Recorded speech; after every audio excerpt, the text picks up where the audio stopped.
3월 20일 사순절 셋째 주일 예배를 우리 다 같이 하나님께 드리겠습니다. 예배의 부름으로 하나님 앞에 나아가겠습니다. 신실하신 아버지 하나님께 나옵니다. 우리의 몸과 마음을 새롭게 하소서. 진리의 빛을 우리에게 비추시어 더럽고 악한 죄를 깨달아 알게 하소서. 미움과 대립으로 상한 마음을 안고 주 앞에 옵니다. 치유와 회복의 은혜를 베푸소서. 십자가의 능력을 바라보며 영원한 영광을 사모하는 예배가 되게 하소서.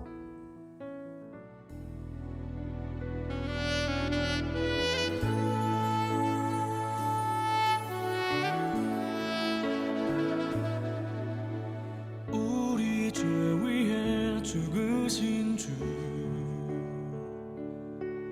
십자가 그 사랑 감사하네.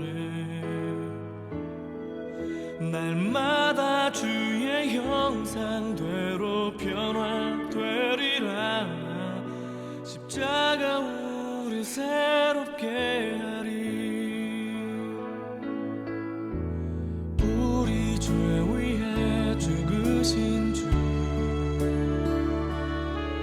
십자가 그 사랑 감사하네. 날마다 주의 형상대로 변화되리라. 십자가 우리 새롭게 하리. 놀라운 사랑 찬양하리라. 우리를 위해 생명 주셨네. 놀라운 사랑 찬양하리라. 십자가의 그 능력, 십자가의 그 능력.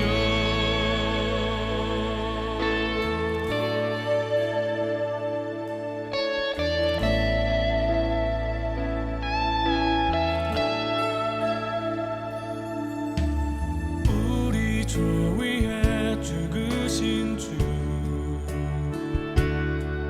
십자가 그 사랑 감사하네.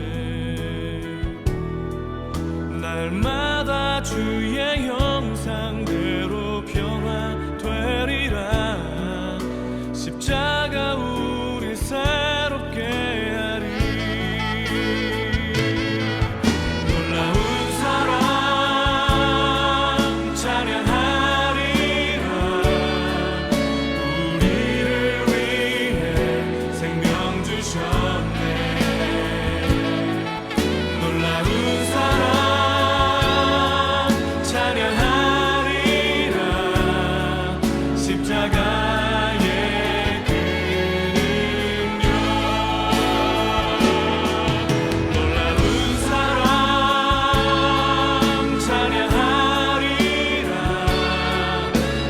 우리를 위해 생명 주셨네. 놀라운 사랑 찬양하리라. 십자가의 그 능력, 십자가의 그 능력.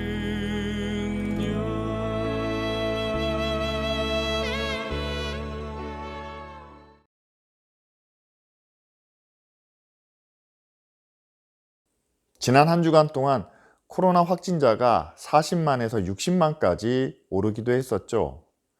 우리가 조심스럽게 오는 주간에 이 정점이 오고 그 후로는 하락세가 이어지지 않을까 전망하고 있습니다. 그래서 교회도 다시 확진자 수가 10만 명대로 내려가면 대면 예배를 다시 시작할 수 있지 않을까 그렇게 생각하고 있습니다. 이 코로나가 하루빨리 안정세로 접어들 수 있도록, 그래서 우리가 다시 함께 모여 하나님을 예배할 수 있도록 위해서 함께 기도해 주시기 바랍니다. 그리고 울진 강릉 산불 이재민을 위한 특별 헌금에 대해서 알려드리겠습니다. 이미 단톡방을 통해서 공지해 드린 대로 우리의 마음과 사랑을 어려운 가운데 있는 그분들에게 더 잘 표현하고 또 잘 전달하기 위한 많은 의견을 우리가 함께 모으고 있습니다. 여러분들이 생각하시는 뜻과 그 의견을 단톡방에 올려주시면 교회가 함께 모아서 여러분들이 드린 헌금과 함께 잘 전달하도록 하겠습니다. 그리고 지난 수요일에 세브란스 병원에서 시술을 받으신 홍경인 권사님은 이제 시술을 잘 마치시고 지금 회복 중에 계십니다. 상황이 상황인지라 우리가 직접 얼굴을 보고 인사를 드릴 수는 없지만 그러나 문자와 카톡을 통해서 안부를 물어주시고 또한 치유와 회복을 위해서 계속 함께 기도해 주시기를 바랍니다. 그럼 오늘 아침에 우리가 함께 나눌 말씀은 누가복음 13장 1절부터 9절까지 말씀입니다. 그때 마침 두어 사람이 와서 빌라도가 어떤 갈릴리 사람들의 피를 그들의 제물에 섞은 일로 예수께 아뢰니 대답하여 이르시되 너희는 이 갈릴리 사람들이 이같이 해 받음으로 다른 모든 갈릴리 사람보다 죄가 더 있는 줄 아느냐? 너희에게 이르노니 아니라 너희도 만일 회개하지 아니하면 다 이와 같이 망하리라. 또 실로암에서 망대가 무너져 치어 죽은 18사람이 예루살렘에 거한 다른 모든 사람보다 죄가 더 있는 줄 아느냐? 너희에게 이르노니 아니라 너희도 만일 회개하지 아니하면 다 이와 같이 망하리라.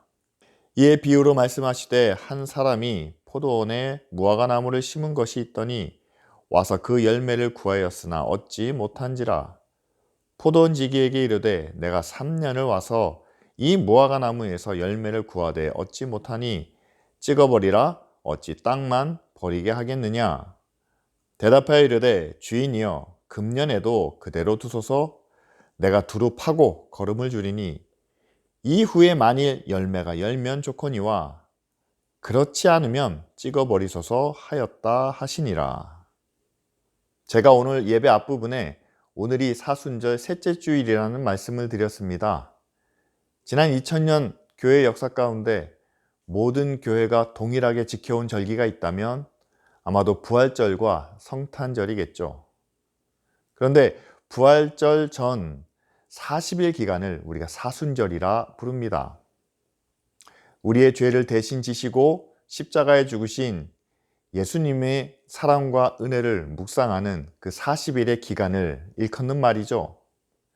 그리고 교회력에는 이 사순절 기간 동안에 함께 나눌 말씀을 미리 정해둔 것이 있는데 오늘 셋째 주일 본문 말씀이 누가복음 13장 1절부터 9절까지 말씀입니다. 오늘 본문은 당시 일어났던 두 가지 사건을 언급하시면서 우리에게 회개를 촉구하시는 예수님의 말씀을 기록하고 있습니다. 예루살렘 성전에서 제사를 드리던 갈릴리 사람 몇 명이 빌라도에 의해서 처형을 당한 것 같습니다. 그러자 그들의 피가 성전 바닥에 흘려지게 되고 또한 제물들의 피와 함께 섞이게 된 거죠. 그리고 실로암 망대가 무너졌을 때 그로 인해서 18명의 희생자가 생긴 사건을 오늘 예수님께서 언급하고 있습니다. 그러면서 빌라도의 박해로 인해 그리고 불의의 사고로 인해 희생된 사람들보다 지금 건강하게 평안하게 살고 있는 너희가 더 거룩한 줄 아느냐? 아니다. 너희도 회개하지 않으면 똑같은 일을 당할 수 있다 라고 예수님은 말씀하시죠. 여러분 지금 우리가 사는 이 시대에는 우크라이나에서 그리고 미얀마에서 전쟁과 내전이 벌어지고 있습니다. 도시 곳곳에 건물이 파괴되고 또한 그 밑에 묻힌 많은 희생자들의 모습이 또한 부모, 형제를 잃은 가족들의 애통한 모습이 뉴스를 통해서 전해지고 있죠. 그 장면을 볼 때마다 우리도 같이 슬퍼하고 아파합니다. 하지만 다른 한편으로 내가 저 자리에 있지 않은 것에 대하여 감사하는 마음도 갖게 되죠. 그런데 지금 우리가 안전한 곳에 평화 가운데 있는 것이 과연 저들보다 의롭고 나아서일까요? 오늘 말씀은 그렇지 않다라고 이야기합니다. 저들이 죄가 많고 우리는 의로워서가 아니고 누구나 하나님 앞에 회개하지 않으면 하나님의 심판과 멸망을 당할 수밖에 없다라고 이렇게 말씀하고 있죠. 그리고 우리 모두가 인정하는 바 세상에서 재난과 고통이 꼭 죄인들에게만 오는 것은 아닙니다. 오히려 의로운 사람이 고난을 당하는 경우가 많고 반대로 죄인들은 끝까지 버티며 살아가는 그런 모습도 우리는 보고 있죠. 하지만 우리 모두에게는 마지막 의롭고 공정하신 하나님의 심판이 있습니다. 그런데 그 심판으로부터 벗어날 수 있는 유일한 방법은 우리 자신의 죄를 뉘우치고 하나님께 회개하며 그 죄사함의 은혜를 받는 길이죠. 그 죄사함에 있어서 우리가 지은 죄의 양과 크기는 상관이 없습니다. 왜냐하면 우리가 회개할 때 우리의 모든 죄는 다 용서받아 똑같이 의롭게 여겨 주시기 때문이죠. 그래서 바울은 죄가 더한 곳에 은혜가 넘친다라고 이렇게 말하고 있지 않습니까? 그렇다면 여러분, 지금의 교회가 세상보다 거룩하고 더 의롭기 때문에 교회는 하나님 안에서 형통하고 평안하며 또한 세상은 고통과 어려움을 겪게 된다라는 말이 사실일까요? 아니죠. 교회가 주장하는 하나님의 사랑과 하나님의 은혜도 믿는 사람에게, 구원받은 사람에게만 주어지고 구원받지 못한 저 세상은 하나님의 징계와 하나님의 심판만이 있다라는 주장도 사실이 아닙니다. 오히려 바울이 말하는 것처럼 죄인을 구원하기 원하시는 하나님의 사랑과 하나님의 은혜가 더 크고 간절하다는 것이 맞는 말이 아닐까요? 다만 교회가 하나님의 은혜와 하나님의 사랑 안에 거하는 것은 죄가 없어서가 아니라 자기 죄를 인정하고 하나님 앞에 나와 회개하며 구원의 은혜를 구했다는 사실입니다. 따라서 우리가 자랑할 것은 교회의 의의가 아니라, 교회도 세상과 똑같이 하나님의 진노와 심판 아래 있었지만 그러나 하나님의 구원의 은혜로 우리의 모든 죄를 용서해 주셨다는, 우리를 대속해 주시는 하나님의 의를 우리가 자랑해야 되겠죠. 그래서 이 세상의 누구라도 우리와 같이 하나님 앞에 나와 회개하면 우리와 같은 은혜를, 우리와 같은 평안을 누릴 수 있다는 것을 세상에 자랑해야 되지 않을까요? 따라서 지금 우리가 구원을 통해 누리는 은혜와 평안을 자랑하면서 세상을 향해 너희는 장차 심판과 멸망을 받게 될 것이다 라고 구분짓는 것은 분명히 하나님의 뜻이 아닙니다. 왜냐하면 하나님은 우리와 세상을 동일하게 사랑하시고 또한 의롭게 만들기 원하시기 때문이죠. 따라서 교회는 세상과 구분짓기보다 교회를 통해서 세상을 구원할 길과 방법을 찾아야 되지 않겠습니까? 그래서 예수님은 포도원에 심겨진 무화과나무 비유를 드시면서 이제 교회가 해야 할 사명이 어떠한 것인지를 구체적으로 보여주고 계십니다. 포도원에 무화과나무가 심겨졌다는 것 자체가 좀 특별하지 않습니까?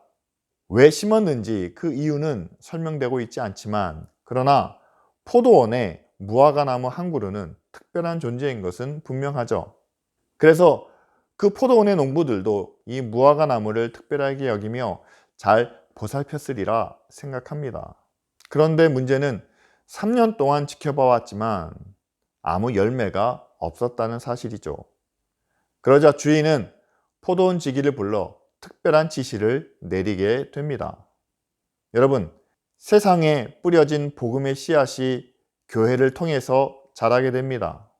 구약의 아브라함을 통해 하나님은 이스라엘 백성들을 택하여 부르셨습니다. 그리고 그들을 이방 족속들이 살고 있는 가나안 땅에 보내시죠. 포도나무에 둘러싸인 무화과나무처럼 말입니다.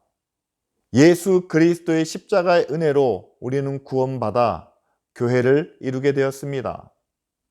주님의 살과 피를 통해 교회의 기초가 세워지고 또한 그 위에 많은 믿음의 열매가 우리를 통해서 맺혀지기를 바라시는 그런 모습이죠. 그렇게 하나님은 구약의 이스라엘 백성을 그리고 신약의 교회를 특별하게 세우시고 또한 지켜주시며 지금까지 인도해 오셨습니다. 그런데 이 교회가 하나님께 합당한 열매를 맺지 못할 때 과연 하나님은 어떤 방법 또한 어떤 조치를 취하실까요? 오늘 말씀 가운데 나타나는 것처럼 무화과 나무에 열매가 없자 주인은 그 나무를 잘라버리라고 이야기합니다. 무성한 나무에 열매가 없으니 땅만 버리는 결과가 아니냐라는 뜻이죠. 여러분, 교회를 향해서도 하나님은 똑같은 말씀을 하시리라 생각합니다. 복음의 기초 위에 수많은 교회들이 세워졌습니다. 수많은 믿는 자들이 예수 그리스도의 제자 또한 그분의 몸이라고 자처하며 살고 있죠. 그런데 만일 하나님이 바라시는 열매가 없다면 하나님은 그 교회마저도 잘라버리겠다라는 뜻을 우리에게 보여주고 계시지 않나요? 그렇다면 우리는 한번 고민해 봐야 됩니다. 열매가 없다는 것이 과연 무슨 뜻일까?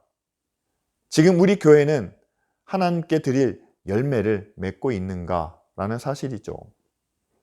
저는 이 열매에 있어서 교회가 큰 착각에 빠져 있다라고 생각합니다. 지금까지 교회는 교회 자체가 하나님께 드리는 열매라고 생각해 왔습니다. 그래서 교회가 점점 성장하고 부흥되는 것이 하나님께 영광이고 수많은 사람들이 함께 모여서 예배 드리는 것이 하나님이 기뻐하는 일이다 라고 여겨왔죠. 그래서 어렵고 힘든 상황일수록 교회는 더 함께 모여서 예배하고 기도하고 교회를 향한 하나님의 은혜와 능력을 간절히 구해왔습니다. 그 기도의 응답으로 교회는 더 크고 무성하게 부흥하며 성장할 수 있었다라고 교회는 자랑하죠. 그런데 여러분, 오늘 무화과 나무에서 보는 것처럼 무화과 나무가 아무리 크고 무성하며 잎이 많이 달려 있어도 주인이 열매를 찾지 못했다라고 말씀하는 것처럼 과연 부흥하고 성장한 교회가 하나님을 향한 열매를 제대로 맺고 있는 것일까요? 성경은 하나님께서 원하시는 열매를 크게 의와 사랑으로 정의하고 있습니다. 하나님의 의가 교회를 통해서 이 땅에 나타내는 것이 그 첫 번째 열매고, 두 번째는 예수 그리스도처럼 우리도 이웃을 사랑하고 어려운 자들을 돌보며 또한 아픈 자들을 치유하는 바로 그런 열매를 우리에게 말씀하고 있죠. 그렇다면 부흥하고 성장한 교회가 과연 그 성장한 만큼 하나님께 드릴 열매를 잘 맺어가고 있는지 우리 자신의 모습을 한번 돌아봐야 되지 않을까요? 만일 저와 여러분들이 하나님께 드릴 의와 사랑의 열매를 맺고 있다면 그것은 당연히 우리를 통해 하나님의 의로운 모습이 그리고 예수 그리스도의 사랑이 나타나고 전해질 수밖에 없다고 생각합니다. 따라서 지금의 교회가 세상을 향하여 하나님의 의를 나타내는지 아니면 하나님의 사랑을 제대로 실천하고 있는지를 보는 것이 우리가 하나님께 열매를 맺고 있는지를 결정하는 중요한 기준이 되겠죠. 그런데 세상이 말하는 의와 사랑은 하나님의 것과는 전혀 다른 모습을 보이고 있죠.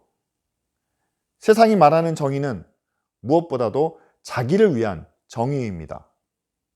나에게 의로운 정의만을 주장하죠. 사랑에 있어서도 자기가 중심이 되어야 합니다. 내 가족, 내 친구, 나에게 우호적인 사람부터 챙기고 돌보는 자기 중심적인 사랑을 세상은 말하죠. 하지만 하나님이 말씀하시는 의와 사랑은 그렇지 않습니다. 하나님의 의는 모두에게 공평하며 변하지 않는 그런 의를 말씀하시고 또한 하나님의 사랑은 모두에게 공평하게 나눌 수 있는 그리고 부족함이 없이 넘치는 그런 사랑을 우리에게 보여주시죠. 그렇다면 우리가 하나님께 드릴 열매 맺는 그런 믿음의 교회라 자칭하면서 우리가 나타내는 의는 또 우리가 실천하는 사랑은 과연 하나님의 것과 가까운가요? 아니면 세상의 모습과 닮아 있나요? 여러분, 교회가 실천하며 또 교회가 주장하는 사랑은 어떤 모습입니까?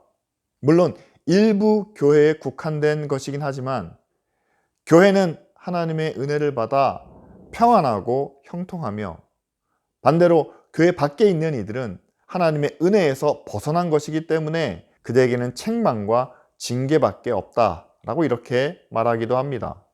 또한 하나님의 사랑에 있어서도 교회는 그 중심에 있어서 늘 넘치고 풍성한 사랑을 누리지만 그러나 그 밖으로 나아갈수록 하나님의 사랑을 경험할 수 있는 기회가 점점 줄어든다고 보는 사람들이 많죠. 여러분, 우리도 하나님의 의와 사랑을 이렇게 이해하고 있지는 않습니까? 자기를 중심으로 이루어지는 의, 그리고 먼저 자신을 채우고 난 후에야 나눌 수 있는 사랑은 하나님의 사랑과 의가 아니라 바로 세상의 의와 사랑의 모습이라는 사실을 우리는 기억해야만 합니다. 그렇습니다.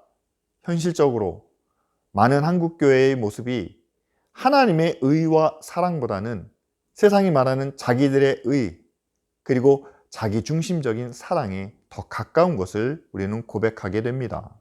그래서 이런 교회의 모습을 바라보고 교회 밖에 있는 세상 사람들이 교회도 세상과 별반 다르지 않구나 라는 결론을 내리게 되죠. 여러분, 사람의 눈에도 교회가 세상과 다르지 않다면 하나님의 눈에는 어떻겠습니까? 그리고 그런 모습으로 부흥과 성장만을 강조하며 몸집을 거대하게 부풀렸다고 해서 과연 하나님께서 그것을 열매로 받아 주실까요? 저는 지금 우리 시대에 하나님께서 원하시는 열매는 예수님께서 보여주신 것처럼 작은 무리 소수의 제자들을 통해서 그 당시 종교인들과는 다른, 그리고 세상이 원하는 것과는 구별된 의와 사랑을 실천하는 것이라 생각을 합니다. 따라서 오늘날의 교회가 하나님께 드릴 열매를 맺기 위해서는 우리는 성경에서 예수님께서 우리에게 말씀하시는 의와 사랑의 기준을 다시 회복해야 한다 생각합니다. 모든 피조물에게 공평하게 또한 변함없이 대하시는 것이 바로 하나님의 의죠. 또한 하나님의 형상대로 지음받은 모든 사람을 똑같이 사랑하시고 언제든지 회개하고 돌아올 때는 모든 죄를 다 용서해 주시고 다시 자녀로 맞아주시는 것이 하나님의 제한 없는 무조건적인 사랑이 아닙니까? 예수님은 이런 하나님의 의와 사랑을 우리가 실천할 수 있도록 이런 계명들을 주셨습니다. 원수를 사랑하라. 그리고 내가 먼저 대접받고 싶은 대로 남을 대접하라 라고 말씀하셨죠. 내 기준대로 상대를 판단하며 평가하지 않도록 하셨습니다. 그리고 상대에 대한 이해와 관용의 마음은 넓게 열도록 우리에게 말씀하셨죠. 자, 이렇게 예수님께서 우리에게 말씀해 주신 계명들을 우리가 하나씩 지켜나갈 때 우리는 당연히 세상과 다른 기준으로 다른 의와 다른 사랑을 실천하고 있다는 것을 깨닫게 됩니다. 뿐만 아니라 우리의 모습을 지켜보고 있는 주변 사람들도 자신들의 삶과는 다른 모습, 자신들의 행동과는 다른 우리의 삶의 자세를 볼 수 있게 되겠죠. 그렇다면 지금처럼 SNS를 통해서 소통의 창구가 열려 있는 그런 시대에서 세상과 다르게 살아가는 그리스도인의 모습을 그들의 기준과는 맞지 않는 의와 사랑을 실천하는 그런 교회에 대한 소문들이 이곳저곳에서 들릴 수 있지 않겠습니까? 저는 아직도 하나님의 말씀과 의와 사랑을 실천하는 그런 작은 교회들이 많이 있다라고 믿습니다.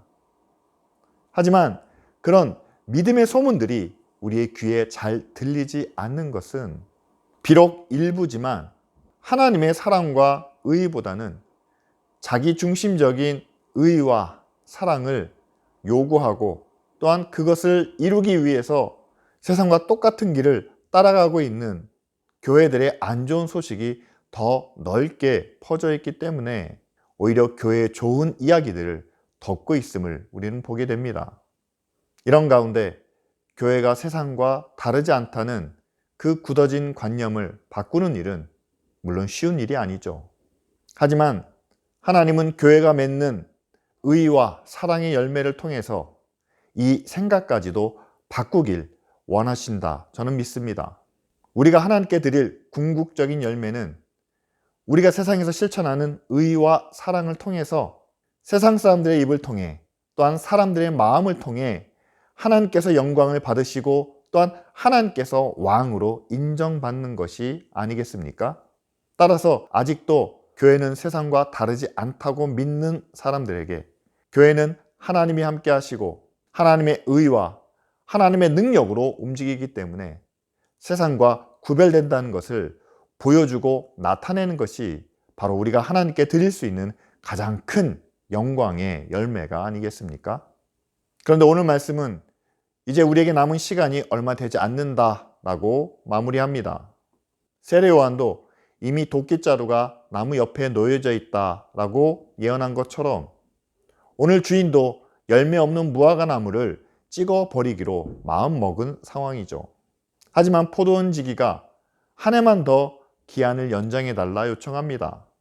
열심히 가꾸고 돌봐서 이 나무가 열매 맺기를 바라는 간절한 소원을 보여주고 있죠. 지금 교회를 향한 예수 그리스도의 말씀이 아니겠습니까? 누가복음 21장에는 예수님께서 말씀해 주신 마지막 때의 징조가 나옵니다.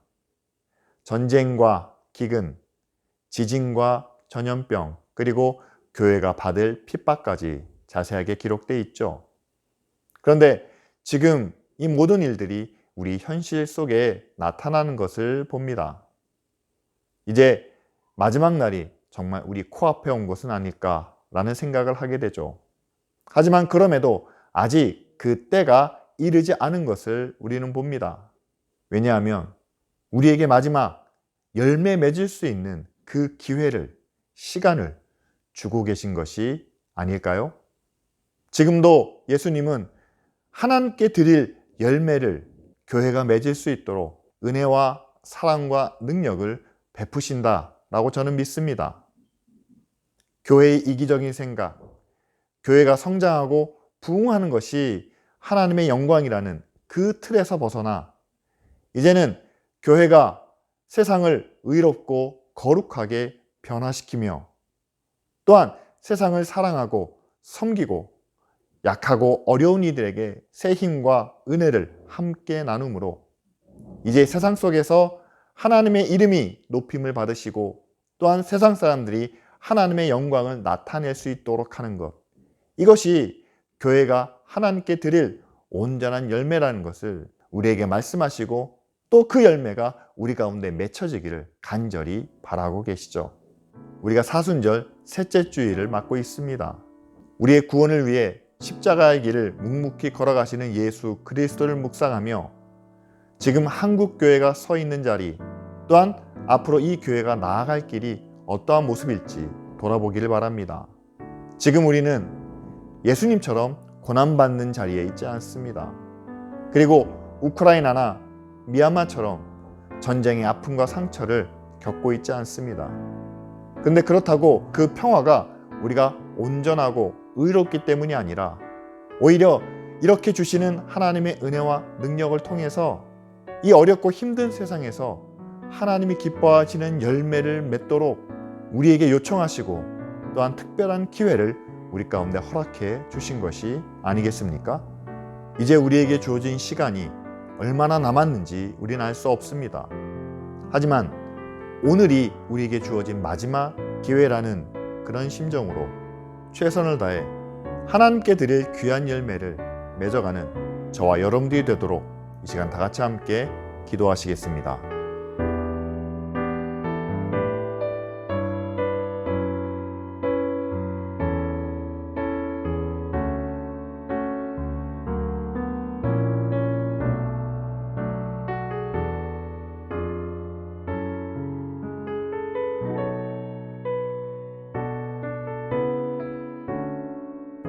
하나님 감사합니다. 세계 곳곳에서 일어나는 전쟁과 재난 가운데 우리를 지키시고 이렇게 함께 모여 하나님의 이름을 부르며 또한 주의 말씀을 나누게 하시니 감사합니다. 하나님, 우리가 그들보다 더 나아서 이 평안과 안식을 누리는 것이 아니라 우리의 죄를 먼저 사해 주시고 구원하신 하나님의 은혜가 더 큰 것을 고백합니다. 하나님, 우리의 의의를 자랑하기보다 우리가 하나님의 은혜를 받은 것처럼 모든 세상 사람들도 같은 은혜를 누릴 수 있다는 주님의 십자가의 복음을 전하는 교회가 되게 하여 주시옵소서. 오늘 말씀에 있는 무화과 나무처럼 하나님, 잎과 가지만 무성하고 열매 없는 저희가 되지 않도록 인도하여 주시옵소서. 세상을 구원하고 또한 세상을 의롭고 거룩하게 변화시키기 위한 도구로 우리를 부르시고 사용하시는 줄 믿사오니 주님이 우리에게 주신 은혜와 능력으로 맡겨진 사명을 감당하여 하나님께 영광을 돌리는 그 열매를 주님께 드리는 저희들 되게 하여 주시옵소서. 마지막 때가 가까운 지금의 상황을 보고 있습니다. 하나님, 오늘 그리고 우리에게 주어진 그 기회를 놓치지 않고 하루하루 하나님께 드릴 영광을 구하며 하나님의 나라와 하나님의 의를 세우는 일에 최선을 다하는 기쁜 우리 교회와 모든 성도들이 되게 하여 주시옵소서. 예수님의 이름으로 기도합니다. 아멘.